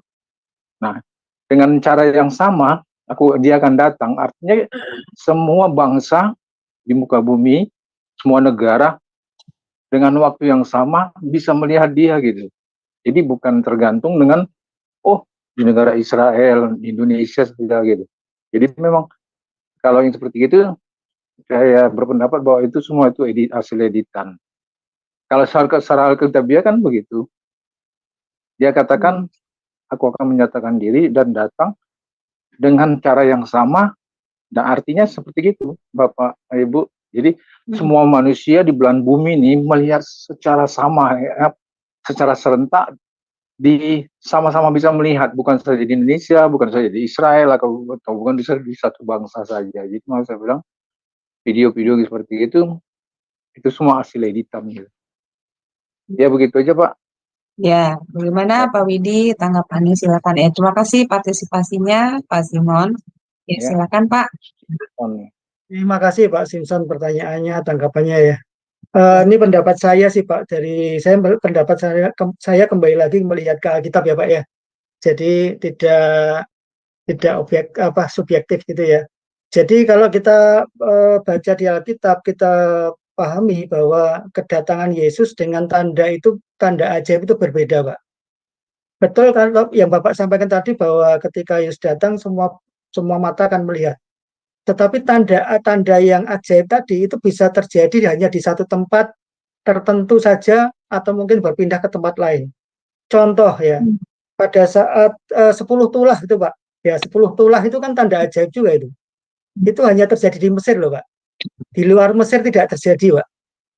Jadi kita harus bedakan antara tanda dan proses kedatangan Tuhan di mana semua bangsa melihat. Itu berbeda. Berbeda apa ya? Berbeda bahasan begitulah. Jadi kalau saya lihat betul video bisa diedit ya. Tadi saya tidak mengatakan bahwa sumber-sumber saya tadi adalah yang tadi saya ambil tadi adalah semuanya editan atau semuanya tidak editan. Kita sama-sama nggak tahu Pak. Kalaupun misalnya itu editan, yang terpenting adalah yang saya sampaikan bahwa tanda dahsyat itu berbeda dengan kejadian alami. Ya, kejadian yang secara natural bisa dijelaskan oleh secara keilmuan terjadi, yaitu tanda biasa, itu bukan tanda yang dimasukkan Alkitab. Tapi yang dimasukkan Alkitab itu benar-benar unik, tidak pernah terjadi, dan itu apa ya, heboh gitu loh. Nah, saya nggak tahu pada saat kejadian mungkin ada yang tidak mengabadikan atau diabadikan, dibuat-buat juga bisa sih Pak. Tapi yang penting yang kita bahas malam ini adalah bahwa serangkaian peristiwa itu kita pahami, kita lihat sekarang yang sudah terjadi intensitasnya semakin meningkat. Kalau saya perhatikan nih, Bapak Ibu merasakan nggak? Saya nggak tahu nih. Peperangan ini kan berbeda dengan 10 tahun lalu, 5 tahun lalu, 2 tahun lalu. Intensitasnya meningkat. Gempa bumi dulu juga ada gempa memang. Ya, zaman saya kecil. Iya, gempa itu kan semakin meningkat dan semakin besar. Ya, yang terjadi di Jepang itu luar biasa itu kerusakannya. Lalu kalau tanda ajaib tadi memang ya kembali lagi tidak mudah percaya, tapi kita juga tidak bisa nggak percaya Pak, karena firman Tuhan sudah mengatakannya. Tinggal masalah ini tempatnya di mana yang kita nggak tahu. Jadi peristiwa kenaikan Yesus semua bangsa melihat itu berbeda dengan tanda ajaib yang bisa terjadi di lokal, di tempat tertentu. Saya tidak mengatakan bahwa oh ini acuan kita Israel, ya enggak Pak, bisa juga terjadi di Indonesia, di Cina, kalau kita perhatikan memang sih ada yang benar, ada yang enggak. Ya mungkin kalau semua dikatakan editan, saya kira juga harus dibuktikan sih ya. Ya, Ya itu bagaimana pendapat saya sih Pak. Ya, bagaimana Pak Simpson? Ya, saya buka dulu ya. Ya, bagaimana Pak? Sudah jelas Pak? Ya, masih ini sih masih ambigu. Karena memang nggak apa-apa Pak. Nggak apa-apa. Ini kita hanya diskusi karena banyak video-video yang beredar kemarin itu telah janggal sekali. Kalau kita lihat dari suara-suara apa orang lari, kemudian tanda-tanda itu bisa bergerak turun naik malaikat. Kok mereka kita lihat kayak gitu. Jadi memang ya nggak masalah sih. Cuman untuk tanda-tanda akhir zaman yang seperti yang di Tuhan bilang ini tidak termasuk gitu. Ya mungkin tanda-tanda gempa bumi atau bencana alam itu mungkin, karena ini memang, nah makanya saya bilang kalau yang seperti video-video yang terakhir beredar itu saya katakan itu hasil editan semua gitu. Yang ini ya, yang turun naik malaikat, itu suara napiri yang diklaim di Israel aja. Itu aja sih Pak. Makasih Bu. Ya, baik. Terima kasih Pak Simpson. Baik, sekarang ini ada Pak Siagian ya dari Banyuwangi. Ya, silakan Pak. Sudah dibuka mute-nya Pak, silakan. Iya, terima kasih kesempatan yang diberikan. Ini kan judulnya peringatan terakhir. Iya. Ya, di ayat 8 itu kan yang di Lukas 21 ayat 8 kan ada ditulis di situ, sebab banyak orang akan datang dengan memakai namaku. Seperti itu. Itu saya berhubungan dengan judulnya ini seperti KKR itu kan, beberapa KKR saya ikutin, bahkan saya juga ikut sebagai membantu mengangkat orang sakit. Di dalam doanya ini kan, mari ke depan, yang tuli mendengarkan, yang lumpuh berjalan dalam nama Yesus, kan seperti itu. Dari saya pribadi, sangat semangat untuk mengikuti KKR, membantu orang-orang sakit, mengangkat, menjaga. Ada juga orang Kristen, ada juga orang dari sebelah, tapi sebagian tidak bisa, gitu. Tidak, yang tuli tidak bisa mendengarkan, yang lumpuh itu tidak bisa berjalan. Bagaimana orang yang belum percaya itu? Kan dibilangin, ini berbohong, kan seperti itu. Banyak lagi sebetulnya itu satu pertanyaannya. Terus yang kedua, menurut Pak Widi, apakah ini semua gempa bumi yang dahsyat ini, apakah sudah tergenapi semua ini, dan bukan hanya di beberapa gereja atau pendeta yang memberitahukan seperti itu, bahwa sebagian firman Tuhan sudah digenapin seperti itu. Jadi keputusannya yang sudah kita ambil itu, apakah memang itu sudah digenapi firman Tuhan masalah gempa bumi itu yang nomor 2. Terus tadi saya catat di Injil Lukas itu kan, setelah saya lihat, saya sering baca, ada beberapa Alkitab saya pegang, di situ kan ada Injil Lukas itu ditulis sekitar tahun 60 sampai 63, kan seperti itu yang dipaparkan tadi Pak Widi. Tapi di Alkitab saya itu waktu penulisan antara tahun 58 sampai dan 70 Masehi seperti itu. Jadi maksud saya, jadi bagaimana biar disamakan gitu loh, biar orang-orang yang belum mengenal firman Tuhan ini kok lain, yang di Alkitab lain, di Alkitab ini yang di pendeta ini lain, seperti itu. Seperti tadi kan yang di Pak Dwi, tempat penulisan itu di wilayah Helenis. Helenis itu apakah termasuk di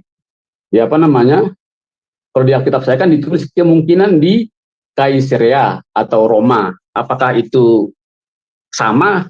Karena saya tidak tahu apakah Helenis itu ada di Roma, seperti itu gitu. Jadi maksud saya biar sama karena di Alkitab itu juga kemungkinan gitu, kemungkinan ditulis di Kaisarea atau Roma, yang dipaparkan tadi Pak Widi, penulisan di wilayah Helenis gitu. Jadi pertanyaan saya 3 begitu. Terima kasih. Iya, silakan Pak Widi dijawab ya tanyanya. Terima kasih pertanyaannya Pak, tanggapannya Pak. Pertanyaan pertama tadi kan tentang apakah judul ini terkait dengan yang tadi peristiwa ya Pak ya. Jadi kalau saya ambil judul ini sebenarnya lebih condong ke tadi yang kata waspada Pak, bahwa itu satu peringatan yang terakhir yang disampaikan Tuhan Yesus karena ada pertanyaan dari murid-muridnya, dan peringatan itu adalah peringatan yang benar-benar sangat penting ya, karena peristiwa yang akan terjadi dan sekarang ini sudah digenapi dengan peristiwa-peristiwa yang terjadi yang kita lihat di sekeliling kita ya. Karena kalau belum digenapi tentunya sekarang ini juga tidak ada perang, tidak ada gempa bumi dan seterusnya Pak. Memang dari dulu juga ada gempa bumi, sampai sekarang pun juga ada. Cuman kita melihat bahwa itu tadi kan belum kesudahannya ya. Dikatakan di Injil Lukas tadi kan belum kesudahannya. Ya kalau sudah kesudahannya itu artinya memang terjadi tadi aniaya dan seterusnya sampai kemudian kita bersaksi dan kemudian Tuhan Yesus datang yang kedua kembali, ya itu baru tiba kesudahannya. Terus yang pertanyaan kedua tadi mengenai tempat penulisan dan waktu penulisan Pak, saya mengambil dari buku referensi yang saya kuliah. Itu memang di antara para sarjana, di antara para teolog atau bapak gereja itu memang hanya bisa memperkirakan Pak. Tidak semua persis, tapi tadi kan antara ya tahun sekian sampai tahun sekian. Ya kalau terjadi tahun yang berbeda itu biasanya ada teolog tertentu yang memang menurut penelitiannya seperti itu. Saya kira itu tidak terlalu menjadi persoalan ya, karena inti kita belajar Alkitab itu adalah lebih condong ke isinya, pesan firman Tuhan itu apa ya. Kalau untuk tadi tahun penulisan sekedar kita tahulah, saya pikir juga enggak terlalu kritikal banget ya, kok beda ini sama ini beda. Di antara bapak gereja aja kadang-kadang kita bisa beda Pak. Jadi saya ambil dari buku kuliah yang saya pernah ikuti, memang saya saya rangkum seperti itu, tulisannya antara 60 sampai 65. Dan itu memang ada beberapa teolog yang memang punya pendapat yang berbeda. Saya kira itu wajar sih ya. Tapi yang jelas dari pembuktian Alkitab itu adalah firman Allah itu dari kronologis dari gulungan kitab sampai sekarang itu benar-benar sesuatu yang luar biasa di mana Tuhan memang bekerja di situ. Lalu tadi tentang tempat penulisan di Helenis itu betul Pak, itu memang wilayah Romawi Pak. Jadi kalau tadi saya sebut Helenis saja, sebetulnya kalau kita panjang sih sebenarnya historinya kan kalau saya tulis semua kan terlalu panjang. Jadi saya ambil singkatnya yaitu memang di wilayah di Helenis itu adalah kerajaan Romawi Pak. Di mana Tuhan Yesus pada saat hidup kan memang bangsa Romawi Pak yang menguasai wilayah itu ya. Ya.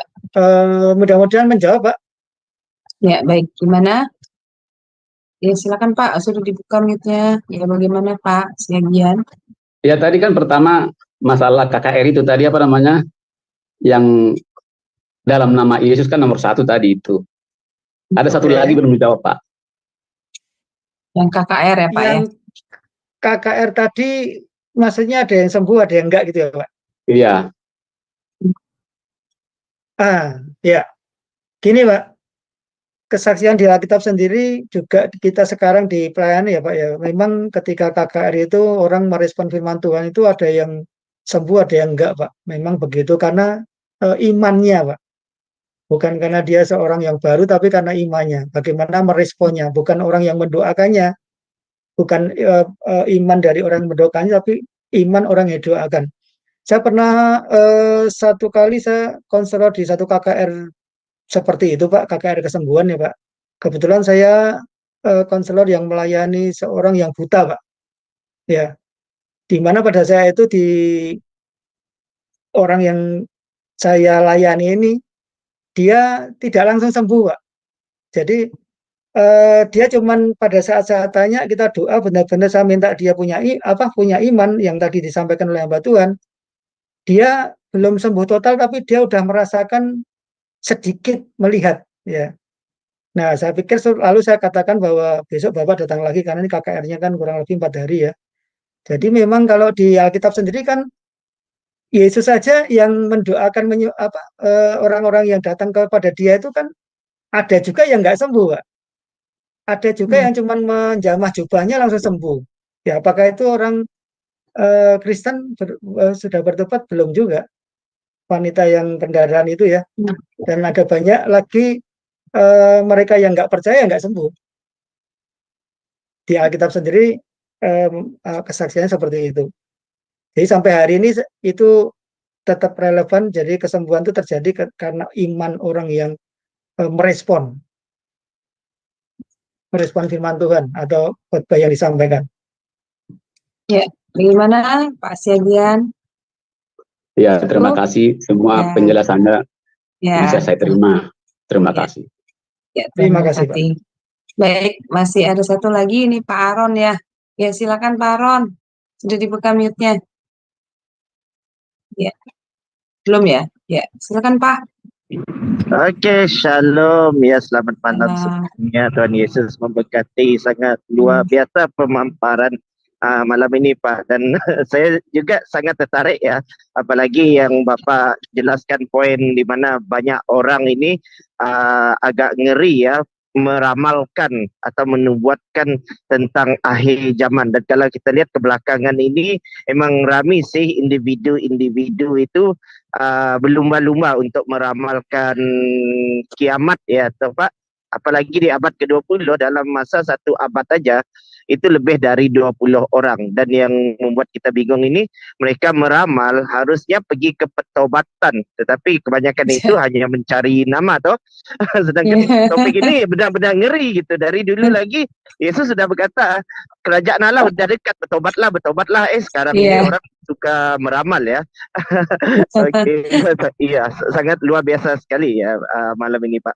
Dan ini saya mau bertanya Pak ya, karena kalau kita bercerita tentang akhir zaman, ya pasti gak akan terlepas dari yang namanya nubuatan ya toh.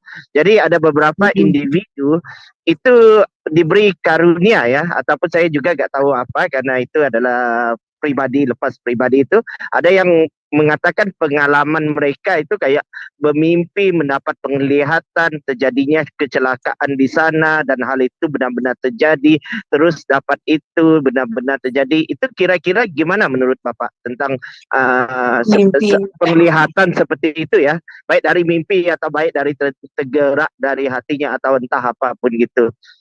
Itu kira-kira gimana menurut kamu Pak? Ya, silakan Pak Widi. Ya. Ya, kembali lagi ke Alkitab bahwa ada karunia-karunia rohani ya Pak yang diberikan Tuhan ke orang-orang tertentu, di mana karunia itu ada karunia kesembuhan, karunia doa, macam-macam ya Pak ya, karunia Roh Kudus itu ya. Mimpi penglihatan di Alkitab jelas-jelas disebutkan dari Kejadian sampai Wahyu bahwa mimpi penglihatan itu memang betul-betul ada yang kalau dari Tuhan, kalau saya melihatnya itu adalah mimpi itu benar-benar jelas dan berbicara tentang sesuatu yang akan datang ya. Memang tidak semua mimpi itu mimpi dari Tuhan ya. Kembali lagi, tidak semua mimpi dari Tuhan. Sepanjang sekarang ini dari saya bertobat sampai sekarang, saya itu dapat benar-benar mimpi yang dari Tuhan itu cuma 2 kali Pak. Dan itu nyata sekali dan sekarang benar-benar digenapi Pak. Saya baru tahu artinya sekarang ini Pak. Padahal itu sudah mimpi sekian tahun. Dan tidak bisa dilupakan mimpi seperti itu sebenarnya. Jadi kita harus bedakan bahwa mimpi itu dari Tuhan dan enggak itu kelihatan dari maknanya berbicara yang akan datang. Penglihatan itu saya yakin ada, tapi bahwa tidak bisa dipungkiri bahwa ada orang-orang tertentu yang mendapat penglihatan itu kemudian tidak terjadi atau tidak teruji, Pak. Ya, penglihatan palsu lah begitu. Karena dari zaman Alkitab sekarang nabi aja ada nabi palsu ya, pengajar palsu. Berarti ada yang pengajar benar nggak? Pengajar yang dipakai Tuhan benar ada juga. Paulus saja yang benar-benar pengajar benar dikatakan oleh orang Yahudi pada saat itu kamu gila Paulus. Ya. Nah, kita harus membedakan apakah Paulus benar-benar sesat atau enggak dari situ.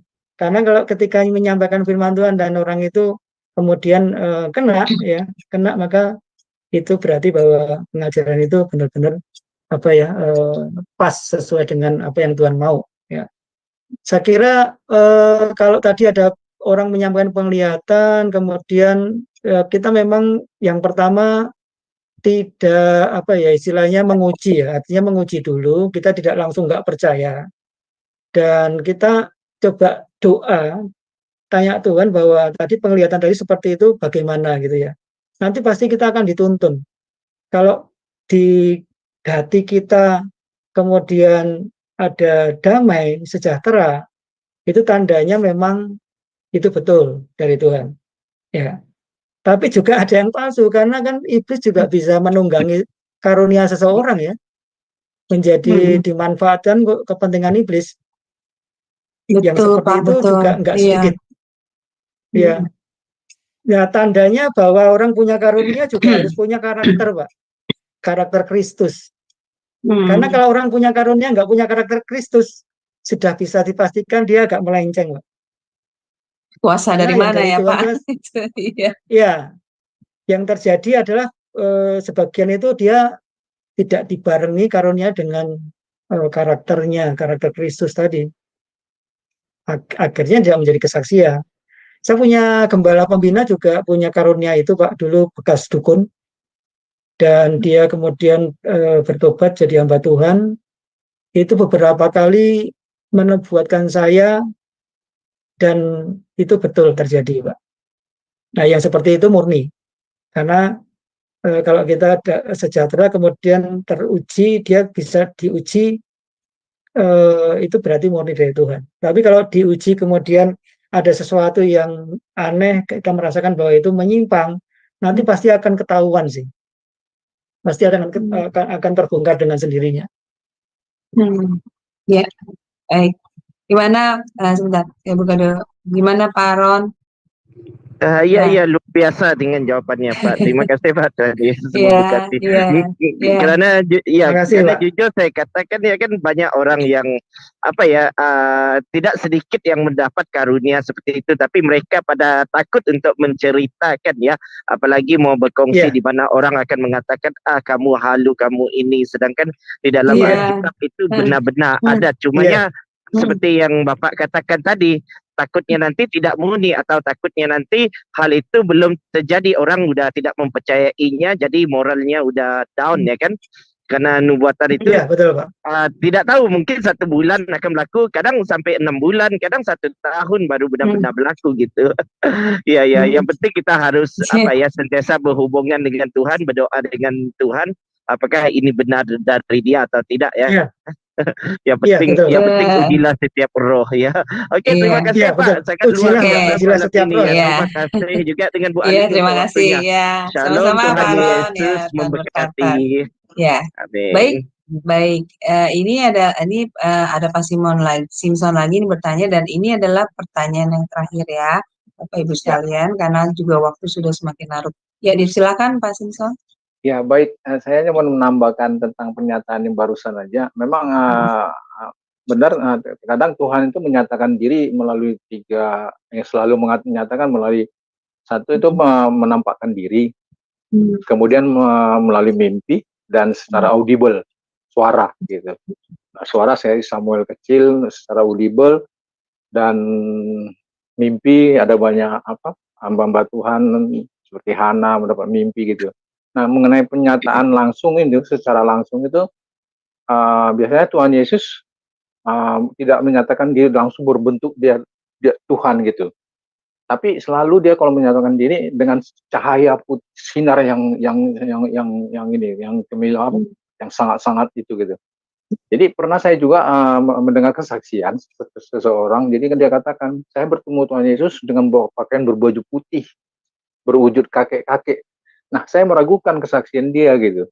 Karena kenapa? Tuhan Yesus itu kalau mau menampakkan diri secara wujud, dia nggak pernah dalam di Alkitab dia nggak pernah secara wujudnya gitu, tapi dengan cahaya yang berkilau-kilauan, Paulus gitu kan. Nah, jadi kalau ada orang bilang memang sih selalu berpakaian putih, tapi tidak pernah berwujud seorang kakek gitu. Nah, makanya saya ragukan dia kesaksian itu, karena bisa saja iblis menyamar seperti itu gitu. Nah, setuju sekali dengan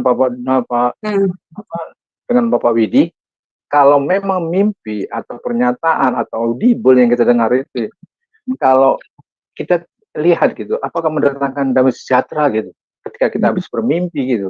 Kalau itu misalnya bukan dari Tuhan, pasti kita nggak akan gelisah paginya setelah mimpi gitu.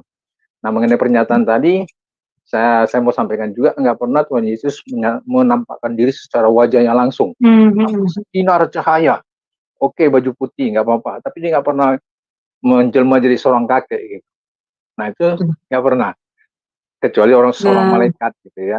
Nah, secara audible juga, jadi benar, saya setuju, kita uji, kemudian kalau memang dicek di hati kita, damai sejahteranya ada gitu, berarti mimpi itu pernyataan dari Tuhan begitu. Itu aja, Pak Widi, thank you berat, Ibu Ali juga. Ya, sama-sama Pak. Terima Luar kasih, biasa. Iya, terima kasih ya Pak untuk partisipasinya. Ya, luar biasa ya Pak Widi, pelajaran malam ini jadi mengajarkan kita untuk bisa membedakan mana yang benar datang dari Tuhan dan mana yang bukan. Luar biasa ya Pak Widi. Ya, kita karena sudah semakin larut, maka kita akan tutup ya Pak kelas pembelajaran kita. Saya minta closing statement dari Pak Widi, kemudian pimpin doa bagi kami semua. Ya, dipersilakan Pak Widi. Sebagai closing statement, Bapak Ibu, tema ini sangat penting, kita perlu renungkan dan kita perlu bersiap diri ya. Sebagai closing statementnya, mari kita mengenal Tuhan kita benar-benar dengan baca Alkitab, baca firman Tuhan, sehingga kita bisa membedakan mana yang dari Tuhan dan mana yang bukan, karena penyesatan ini akan semakin banyak. Dan kita tahu iblis itu mencuri, membunuh, dan membinasakan. Jadi di balik peperangan yang sekarang terjadi, iblis sedang bekerja untuk mencuri, membunuh, dan membinasakan sebanyak mungkin nyawa manusia untuk dibawa kepada menjadi pengikutnya. Mari kita akhiri acara pengajaran hari ini di Sema Adonai dengan berdoa Bapak Ibu. Terima kasih Tuhan Yesus, Engkau sudah bersama kami, menolong kami malam hari ini di channel Sema Adonai. Setiap pendengarmu, mirsamu hari ini Tuhan, kiranya jemaatmu diberkati oleh renungan firman hari ini Tuhan, pengajaran hari ini. Kiranya kami semua Engkau berikan hati yang teguh, yang punya iman yang luar biasa Tuhan, untuk tetap percaya bahwa Engkaulah Tuhan satu-satunya juru selamat kami yang hidup. Dan kami berdoa Tuhan untuk setiap jemaatmu yang hari ini tergabung di channel Sema Adonai Tuhan. Ketika masa itu datang, kiranya Engkau terus memberi kami kekuatan Tuhan. Kami menjadi orang-orang yang tetap kuat menghadapi semuanya, sabar, dan kami tetap teguh berdiri iman kami kepada kebenaran firman Tuhan. Mari jemaat yang dikasihi Tuhan, pulanglah engkau dengan membawa berkat yang luar biasa dari Allah Bapa kita. Kasih karunia Tuhan Yesus menyertai Bapak Ibu, dan persekutuan dengan Roh Kudus boleh menyertai Bapak Ibu, memberkati setiap pelayanan, pekerjaan, usaha Bapak Ibu semua, dibuat Tuhan menjadi berhasil. Dan kemanapun Bapak Ibu pergi, Tuhan selalu mengangkat engkau. Di dalam berkat nama Tuhan Yesus kami berdoa dan mengucap syukur. Kita katakan sama-sama, amin. Amin, amin. Puji Tuhan, terima kasih Pak Widi untuk pelayanannya yang luar biasa. Semoga pelayanan Pak Widi diberkati Tuhan lebih dan lebih lagi menjadi berkat bagi banyak orang. Amin. Baik Bapak Ibu sekalian, terima kasih sudah stay bersama kami sampai saat ini. Kelas ini tetap akan ada di minggu depan ya Bapak Ibu, di hari yang sama, hari Selasa, dan di pukul yang sama, pukul 21:10 waktu Indonesia Barat, dengan tema-tema yang menarik lainnya. Jadi Bapak Ibu tetap stay ya untuk mengikuti pembelajaran kelas-kelas kami. Terima kasih Bapak Ibu sekalian. Selamat beristirahat. Tuhan berkati. Shalom, shalom, shalom. Shalom.